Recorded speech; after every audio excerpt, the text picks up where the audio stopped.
Howdy, Daryl. Thanks for taking the time to watch this video and read my other documents. I hope you find this reasonably interesting.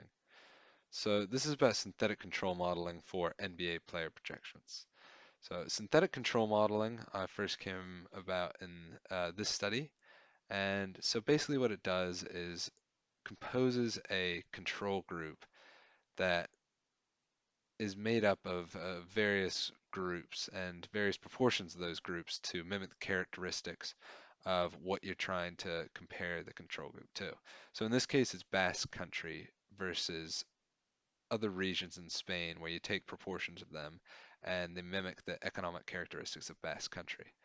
And at this point is when terrorism hits the Basque Country. And so at this point, you can see how the synthetic control group carries on like this, whereas Basque Country itself carries on a smaller trajectory, um, meaning that the effect of terrorism is palpable. Um, why this is necessary is because the Basque Country is composed of different economic factors than you'd have in the other regions. So a comparison just to Spain as a whole doesn't really give an accurate picture of the effect of terrorism. But when you compare it to synthetic control model, um, the synthetic control, you can see the actual real effect of terrorism. So that got me kind of interested, and I thought, why not use this to see how different NBA players are composed of other NBA players? So this is the first thing I tried. I just made a little database of a few NBA players that could work for synthetic control modeling. And so this is of Victor Oladipo. And so you can see that Victor Oladipo is about 43% James Harden and 40% Ben McLemore. Quite an interesting combination. So that was just for fun and have a little look and see how other players are composed. But then I thought, why don't I expand this out and see if I can project out rookie players or younger players and see how they will perform later in their career by using these synthetic controls. Um, so then I created this database, which just takes a bunch of third year players and a bunch of all other players in the NBA who have played at least 8 seasons.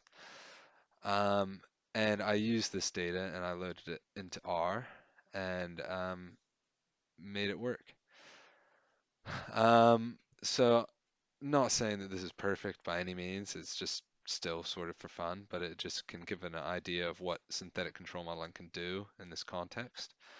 Um, and another thing, unfortunately, my database used the original advanced stats from Ref that were changed in late February, so all these are inaccurate. So I just had to use box score stats for this. Um, so basically, what this shows is that I'm using rebounds, assists, steals, blocks, minutes played, and points to create a synthetic player of this is Tyreek Evans, and using 200 players in my database to give a projection of him. And this is to see how many points he will score um, in the first 8 years of his career, season by season, points per game. So what all this does is just creates the synthetic control player, which as you can see is like 13% Tim Hardaway, 28.6% Steve Francis, and uses various other players as well. And all in all, you can see that this is the player. This is Tyreek right here in this first column. This is a synthetic player, so you can see that the averages are extremely similar. And if you compare this to the sample mean of the group as a whole, you can see how they've shifted to create the synthetic player. Um, and then in this graph to the right here, and yeah, also you can see the weights that are used to create the player, to create the projections.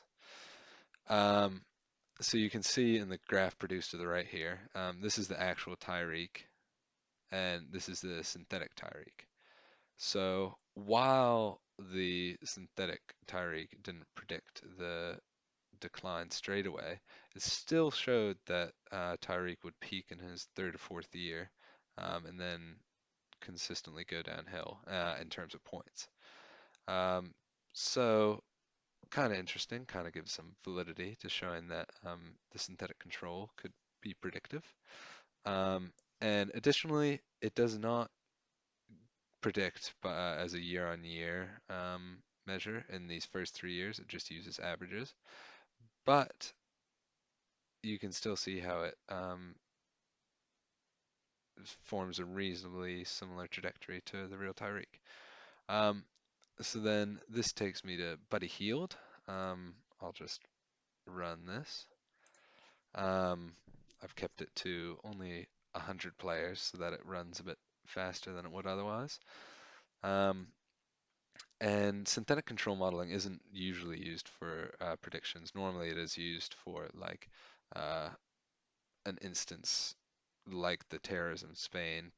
Perhaps a player has a big injury and you could see what the synthetic player would do versus what the player did in their career otherwise, which wouldn't be too useful. It would just be a bit interesting.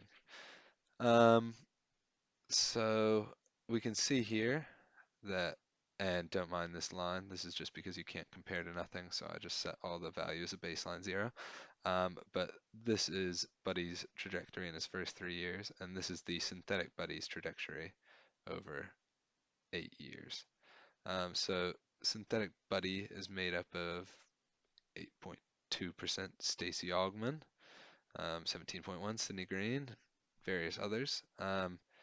Sometimes you'll get players that are composed of 1% here, 2% here.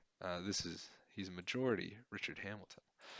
Um, and again, you can see how the treated is very similar synthetic, um, which is quite different from the sample mean. And so you can see that the synthetic shows that it thinks that Buddy will peak in his third year in terms of points output, which is so far shown to be true, if only by a point and a bit. Um, but yeah, that's basically all that I wanted to show you. This could potentially, if you use it with proper stats, which I know that the general public don't have access to, maybe you could come up with some interesting stuff. So thanks for watching this, and I hope you found it reasonably interesting again. Cheers.